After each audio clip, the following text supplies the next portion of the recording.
Evangelio de Marcos, capítulo 4, versículos del 35 al 41. Dice así la palabra de Dios. Aquel día, cuando llegó la noche, les dijo: pasemos al otro lado. Y despidiendo a la multitud, le tomaron como estaba en la barca, y había también con él otras barcas. Pero se levantó una gran tempestad de viento y echaba las olas la barca de tal manera que ya se anegaba. Y él estaba en la popa durmiendo sobre un cabezal. Y le despertaron y le dijeron: Maestro, ¿no tienes cuidado que perecemos? Y levantándose reprendió al viento y dijo al mar: Calla, enmudece. Y cesó el viento y se hizo grande bonanza. Y les dijo: ¿por qué estáis así amedrentados? ¿Cómo no tenéis fe? Entonces temieron con gran temor, y se decían el uno al otro: ¿quién es este que aun el viento y el mar obedecen? Bueno, la pregunta del millón, la pregunta más importante que alguien pueda responderse a sí mismo y encontrar la respuesta, no es otra que ¿quién es Jesús de Nazaret? ¿Quién es Jesús de Nazaret? Bueno, para muchas personas, para la mayoría de la gente, sin duda es un personaje asombroso. Hay muchísimos libros escritos acerca de Jesús de Nazaret. Sigue siendo un personaje popular, a pesar de que han pasado 2000 años. No solamente popular entre cristianos, sino popular también entre no cristianos, ¿vale? Mucha gente nos dice: no, Jesús de Nazaret fue una persona adelantada en su tiempo. Fíjate cómo vivió, es un héroe, ¿no? Hay gente que milita en partidos de izquierda y que dice: no, Jesús era un hombre comprometido con los pobres, ¿no? Y admiran pues esa parte de Jesús, ¿no? ¿Verdad?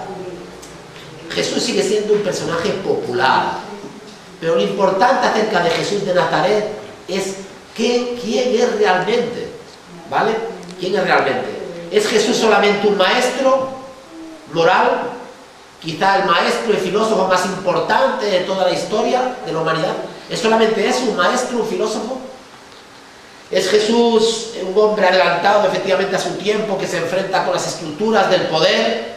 No tiene un conflicto directo con Roma, pero sí con el Sanedrín, con los poderosos, Herodes, ¿vale? ¿Es el prototipo de alguien que está siempre al lado de los pobres, que tiene cuidado de los pobres? ¿Es solamente Jesús eso? ¿Quién es verdaderamente Jesús de Nazaret? ¿Cómo podemos conocer quién es Jesús de Nazaret? Bueno, tenemos que ir a la Biblia. Tenemos que ir a la Biblia, forzosamente tenemos que ir a la Biblia y a los relatos de los evangelios que nos hablan de quién era, cómo nació, ¿verdad? Lo sorprendente, lo milagroso, lo sobrenatural de su nacimiento, pero no solamente lo milagroso y sobrenatural de su nacimiento, sino lo milagroso, lo sobrenatural, lo excepcional de su vida, de lo que hizo, de lo que dijo, de su muerte también.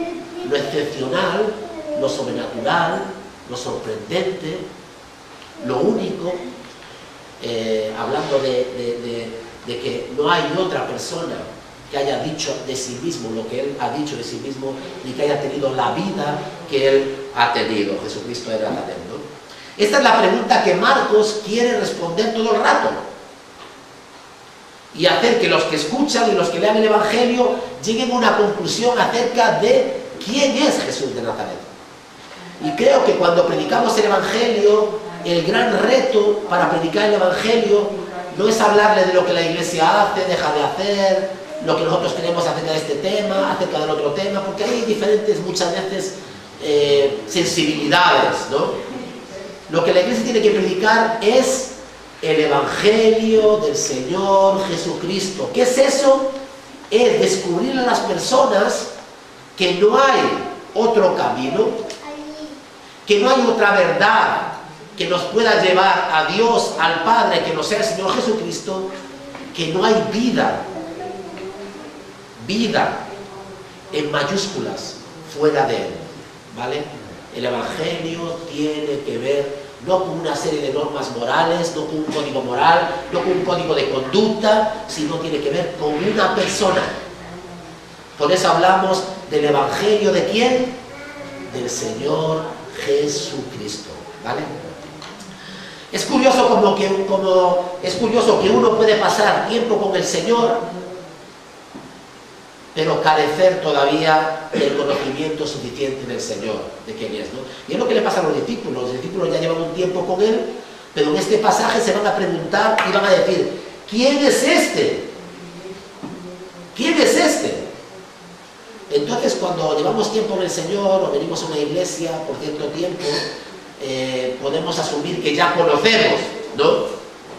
Pero tenemos que conocer más profundamente al Señor. ¿Y quién es el Señor realmente? ¿Qué autoridad y qué poder tiene? Y Marcos quiere hacer esto, ¿no? Porque, por ejemplo, después de este texto de Jesús calma la tempestad, donde el Señor despliega el poder, ¿sobre qué? Sobre la naturaleza, sobre los elementos. Jesús tiene poder sobre la naturaleza, ¿vale? Ahora estamos contemplando esta catástrofe terrible, ¿no? del volcán de la isla de La Palma, ¿no? ¿Vale? Si Jesús caminase sobre La Palma hoy y quisiese hacerlo, podría decir, ¡para! Y les puedo asegurar que en ese mismo instante la lava de ese volcán dejaría de fluir.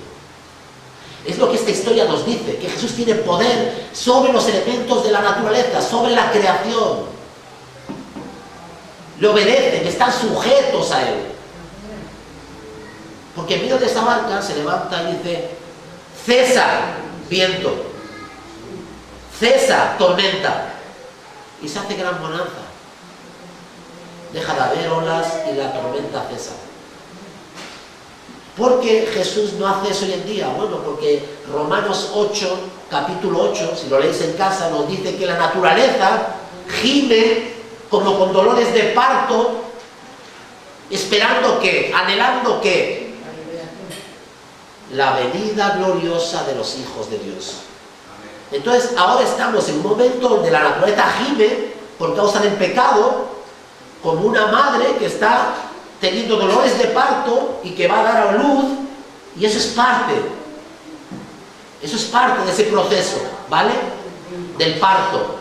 ¿Y cuál es el parto? El parto es que el Señor vuelve con su iglesia a poner orden en el caos, a llevar todo lo que ahora sufre un conflicto, a poner orden, a traer armonía en la creación.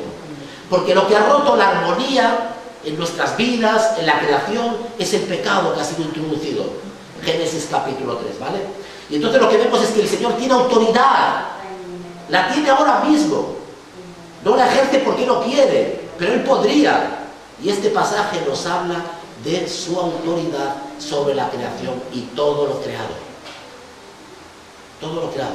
Es su creación, porque por medio de Él, para Él, fueron creadas todas las cosas. Tiene la última palabra.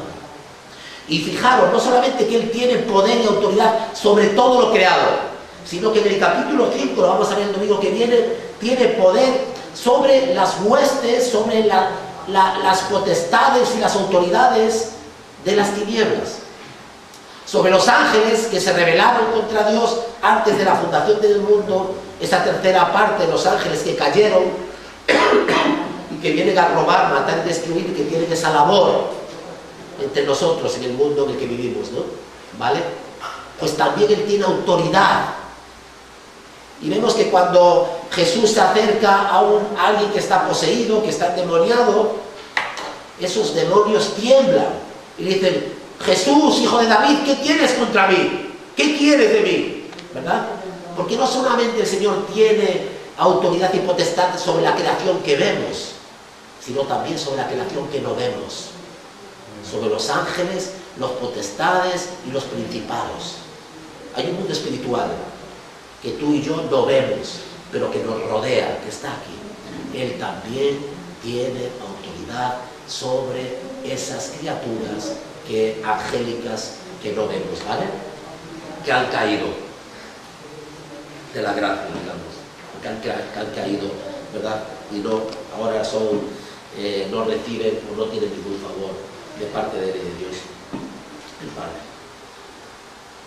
El endemoniado gadareno tenemos ese ejemplo. Y después vemos que Jesús, y no es menos importante, en el capítulo 5, a partir del versículo 21 hasta el 43, que Jesús tiene poder y autoridad sobre el postrer enemigo, sobre algo que nos da incluso más miedo que los volcanes o que los espíritus y esos demonios o ángeles caídos, que es la muerte.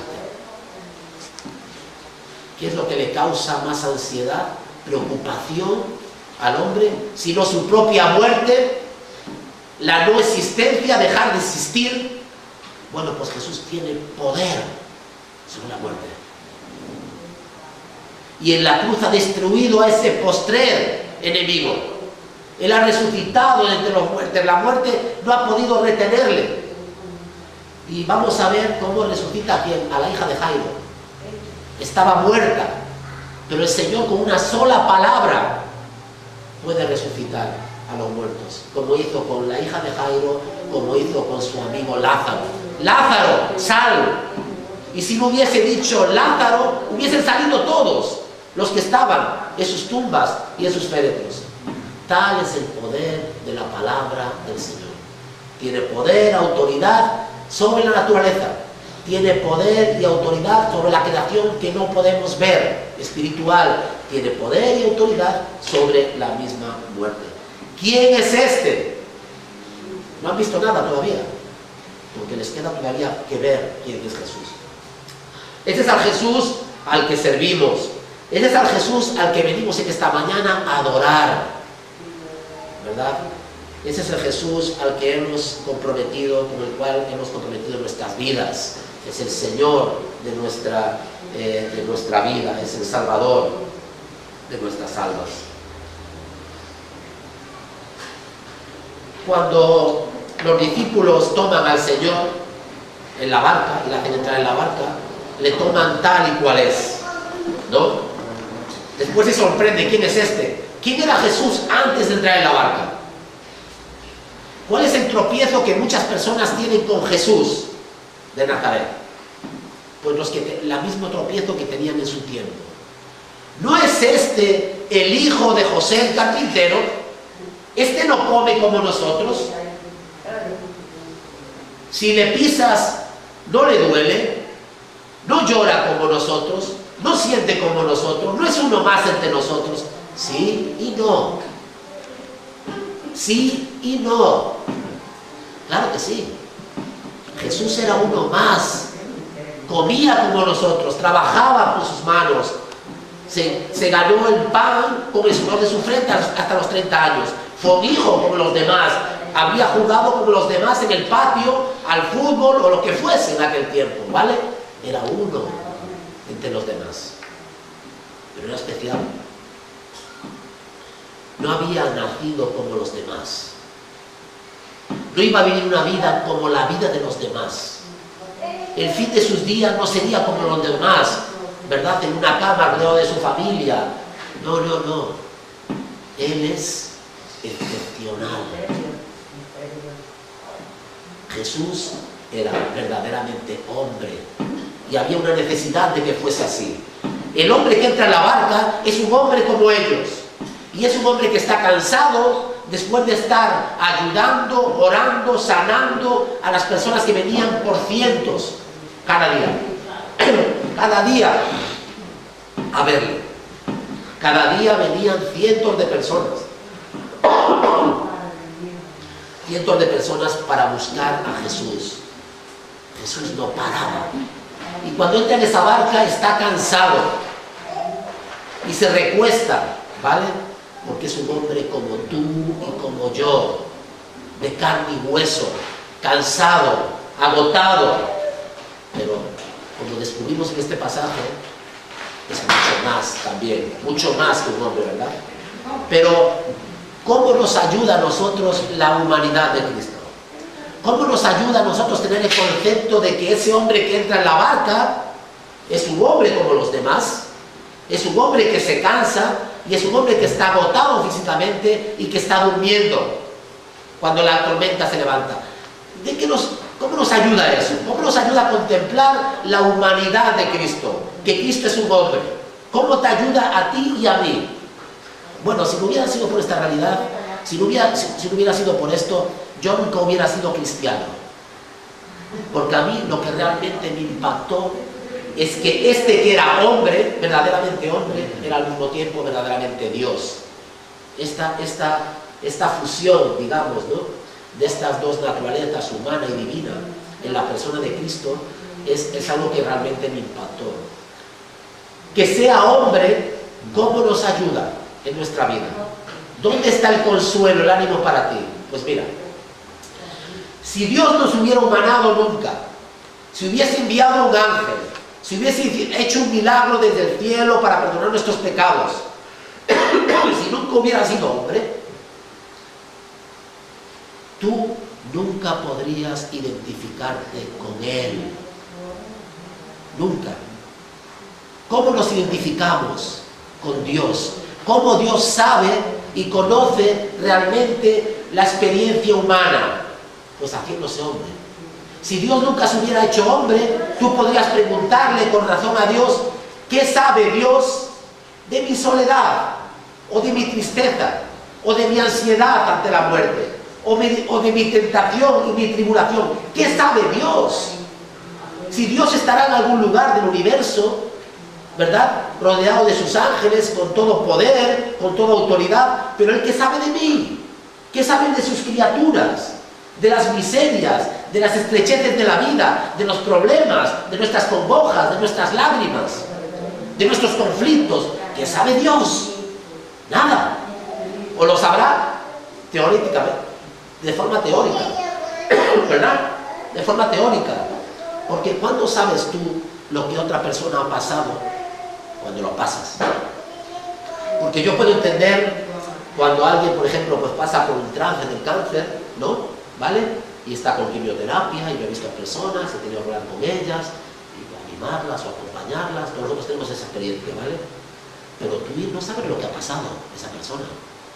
Tú teóricamente te puedes imaginar, te puedes hacer pues una idea de cómo tiene que ser eso, ir al baño, vomitar porque estás con la quimio, te cae el pelo, terrible, ¿no? ¿Vale? Lo hemos visto esto, ¿no? Pero tú no sabes lo que es eso. Tú no sabes lo que es pasar por ahí hasta que lo pasas. Y entonces, si tú pasas eso también, y Dios te da la gracia, y en su propósito, en su santa voluntad, tú eres sano también, y te ves a otra persona y dices, pues yo es que sé eso, ¿sabes? Que yo he pasado por lo mismo que tú. Eso es lo que ha hecho Dios en la encarnación. Eso es lo que ha hecho la segunda persona de la Trinidad cuando se ha encarnado. Él sabe. Sabe es lo que se siente al perder un ser amado. Lloró por Lázaro. Él sabe lo que es sentir la ansiedad ante el momento de la muerte, no por cobardía, no por nada, sino ante ese momento, ¿verdad? Cuando sudó gotas de sangre en Getsemaní. Él sabe lo que es ser traicionado, que te traicione alguien que está contigo todos los días, partiendo el pan. Él sabe lo que es experimentar la soledad, que los que caminan contigo todos los días te abandonen. Él conoce la fragilidad del hombre. Él conoce nuestro dolor, conoce nuestras contradicciones. Él sabe lo que es ser tentado, más de lo que tú y yo seamos nunca. 40 días en el desierto, en Getsemaní, y en muchas ocasiones, y quizá la Escritura no nos relata.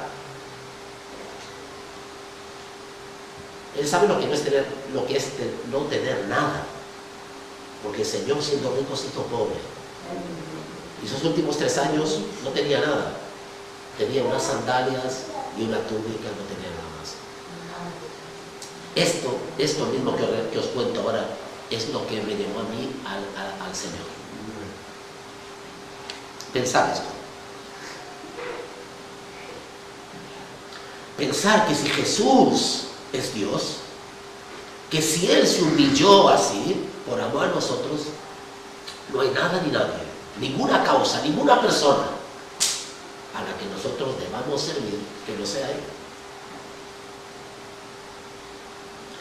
Eso significa que cuando yo me acerco a Dios en oración, el Señor conoce lo que experimento, lo que sufro.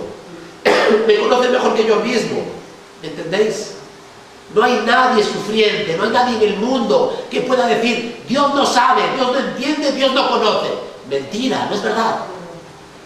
Dios sabe y conoce el sufrimiento y el dolor de los hombres. Nuestra situación, no solamente de forma teórica, sino también de forma práctica, porque Él lo vivió y lo experimentó. Experimentó una muerte terrible y la condenación y cargó tu pecado para que tú no tengas que experimentar eso. Fue separado del amor de Dios, fue separado de Dios. Tú no lo vas a hacer porque Él lo fue. Él fue condenado, fue contado como uno de los pecadores, desechado, para que tú no tengas que experimentar eso. Esto es el Evangelio. El Evangelio tiene que ver con Él. Tiene que ver con Él. Una cosa que me llama la atención de este pasaje, ¿vale? Ellos entran ahí en esta barca y es Jesús quien le dice, pasemos al otro lado, ¿vale? Pasemos al otro lado. Y entran en esta barca. Los que iban con Él, muchos de los que iban con Él eran experimentados pescadores. No penséis que Pedro y los que iban, los hermanos de Zebedeo, no se habían subido nunca a una barca, ni habían estado nunca en medio del mar de Galilea y habían afrontado una tormenta. No, eran pescadores, algunos de ellos experimentados, ¿vale? No les asusta cualquier cosa. Pero es Jesús quien dice, pasemos al otro lado. En nuestra vida hay dos clases de pruebas, dos clases de tormentas que pueden venir a nuestra vida. Es una tormenta, una gran tormenta, ¿vale? No es una pequeña tormenta, si no nos hubiera asustado, lo mayor, sino es una tormenta grande, ¿vale? Es una mega tormenta, por decirlo así. Pero hay dos tormentas que pueden llegar a nuestra vida por diferentes motivos, ¿vale? Puede haber más, pero bueno, se me ocurren dos. Una, las tormentas que por nuestra torpeza, nuestra mala cabeza, nuestra falta de buscar al Señor, de buscar su guía, nos metemos nosotros en la tormenta. A veces nosotros nos metemos en las tormentas o creamos nuestras propias tormentas, tomamos malas decisiones, no esperamos, no hemos calculado bien, no hemos buscado al Señor, ¿vale? Nos hemos centrado sin pensar y nos vemos en una tormenta y decimos, yo el otro día, estaba hablando con una persona y me decía esta persona, pues mira, estoy en medio de una gran tormenta y esta es una mujer, ¿no? Y bueno, voy a decir, ya está, no voy a decir más, se me escapa la cosa. Y entonces me decía, pero la culpa de esta tormenta es mía. Así me dijo la persona, ¿no? De esta gran tormenta en la que estoy, la culpa es mía. Y digo, oye, pues mira qué bien. Qué bien que por lo menos lo reconoces, pues ahora tienes que tomarlo, pedirle al Señor ayuda y tomar la medida para salir. Otras veces entramos y estamos en tormentas que no son por nosotros, que tienen otro propósito, ¿vale? Y esta es una tormenta en la cual ellos están, ¿por qué? Porque Jesús le ha dicho, pasemos al otro lado. Es decir, que Jesús permite en nuestras vidas a veces las tormentas, ¿vale? A veces las tormentas. Es importante esto, ¿no? Porque a veces pensamos que no, el Señor quiere que nuestra vida sea una vida de calma chicha, como dicen los marineros.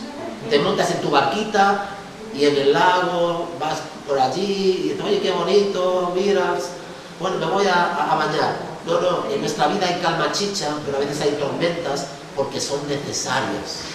Son necesarias. ¿Por qué es necesaria esta tormenta en la vida de los discípulos? Pues la pregunta, al acabar este pasaje, ¿quién es este? ¿Quién es este que tiene autoridad para calmar la tormenta y para hacer que cese el viento y las olas? ¿Cuál es el propósito de esa tormenta? Que los discípulos conozcan mejor a aquel con el cual caminan. Y hermano y hermana, nosotros necesitamos conocer más y mejor y de forma personal, no teórica.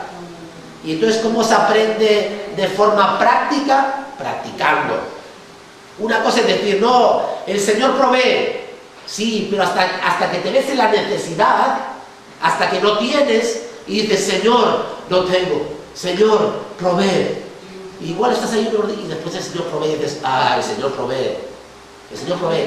No lo que yo quiero, no cuando yo quiero, pero el Señor siempre provee y ha provisto. Cuando hablamos de ese pasaje, el Señor proveerá, el Señor ya ha provisto. Ya ha provisto el Cordero, el Salvador.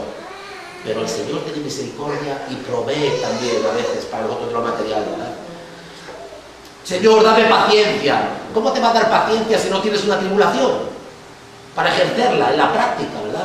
Entonces una cosa es la teoría y otra cosa es la práctica. Las tormentas hacen falta ¿para qué? Para enseñarnos quién es Él, para mostrarnos la gracia y la gloria del Señor, ¿vale?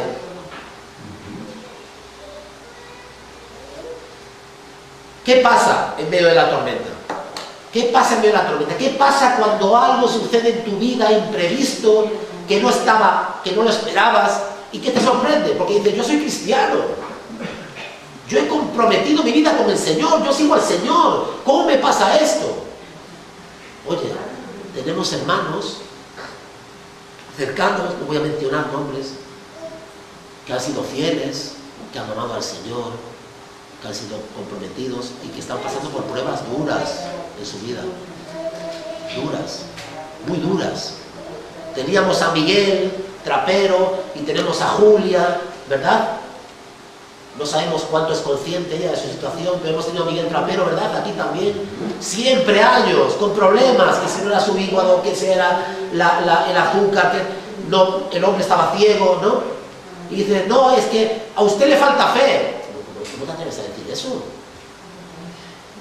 ¿Cómo te atreves a decir? ¿Cómo alguien se atreve a decir a un hombre que ha comprometido su vida con el Señor, que ama al Señor, que es ciego, que tiene hepatitis, que tiene enfermedades en su cuerpo, pero que persevera, ¿no? Que glorifica a Dios en su enfermedad? ¿Cómo alguien se atreve a decirle, usted está enfermo porque no tiene fe?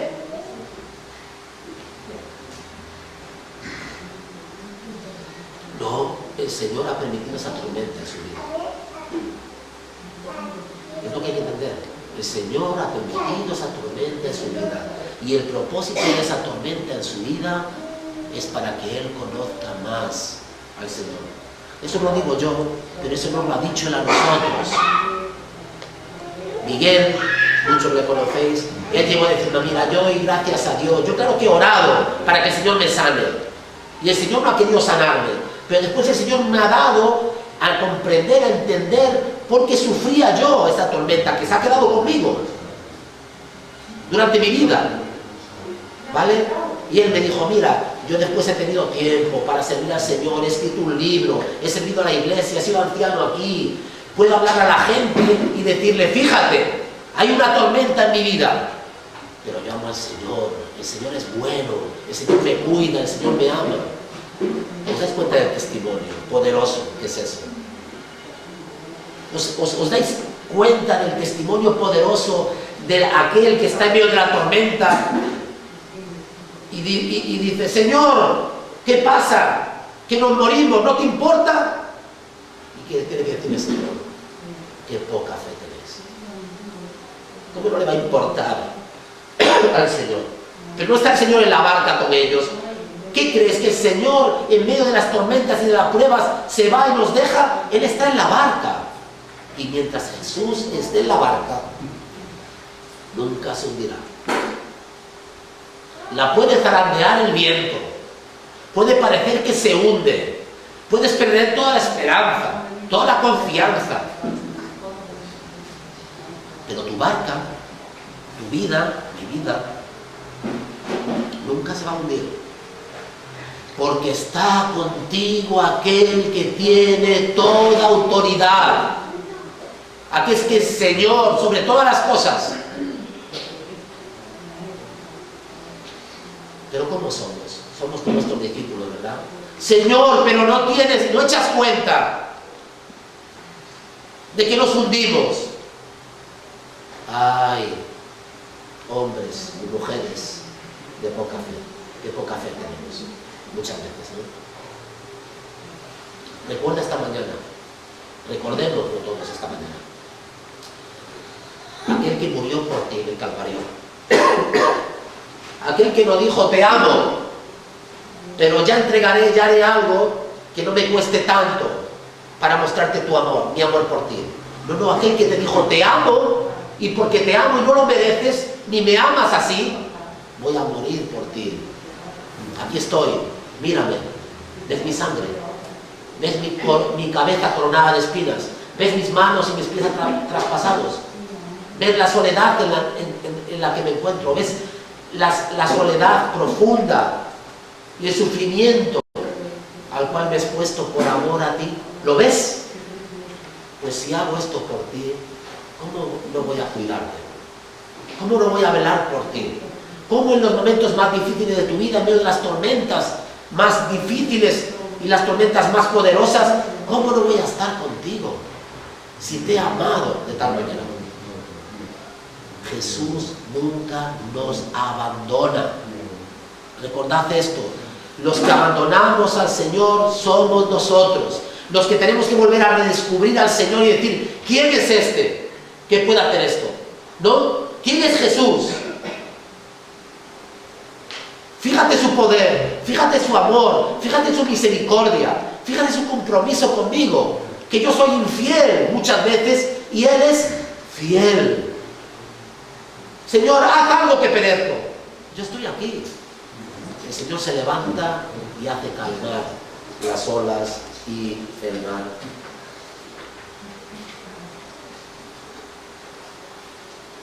Voy a acabar.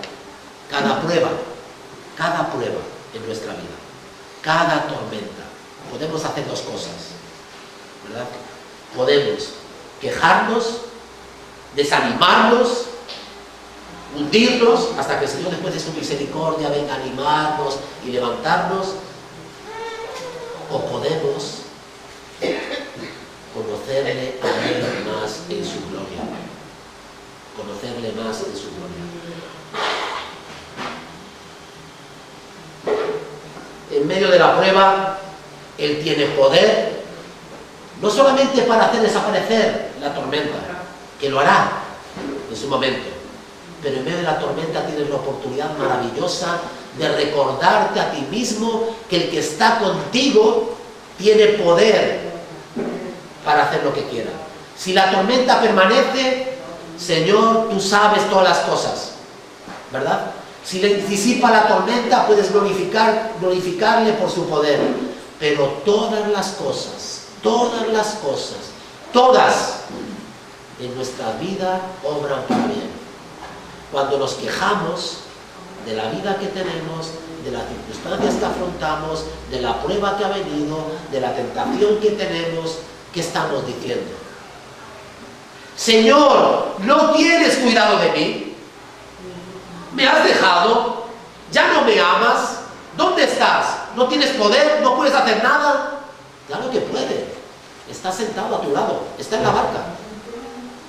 Pero tendrías que preguntarte, Señor, ¿qué tengo que aprender aquí? Tengo que recordarme que debo estar tranquilo en medio de la tormenta porque tú estás conmigo, porque tú tienes poder. Y si quieres, puedes hacerlo. Pero si no lo haces, por alguna razón es, Señor, dame la fe de estar confiado. De estar confiado en el Señor. ¿Quiere el Señor que en las pruebas que puedas estar pasando o que tengamos que pasar, el Señor nos dé paz, tranquilidad, diciendo, ¿qué tengo yo que temer si Jesús está conmigo? Si Dios es conmigo, ¿quién contra mí? ¿Quién tiene poder para calmar la tormenta? Para reprender cualquier espíritu, para levantar a los muertos. ¿Quién tiene ese poder sino Jesús de Nazaret? Señor, ayúdanos a confiar cada día más y más en ti. Las tormentas vendrán, pero el que tiene el poder para calmar las tormentas está contigo en tu barca. No lo olvides, no desesperes, no desconfíes. Ten fe, confía, espera en Él glorifícala a Él y verás su gloria como la vieron estos hombres que tenían poca fe. Podemos en esta manera decir, Señor, aumenta nuestra fe, especialmente cuando nos encontremos en medio de la tormenta. A Él sea la gloria y la honra, no solamente esta mañana, sino en nuestras vidas y en su iglesia por los siglos de los siglos. Amén. Que el amor de Dios el Padre, que la gracia del Señor Jesucristo y todo el poder y todo el consuelo de su Santo Espíritu sean con todos nosotros. Amén. Amén. Amén.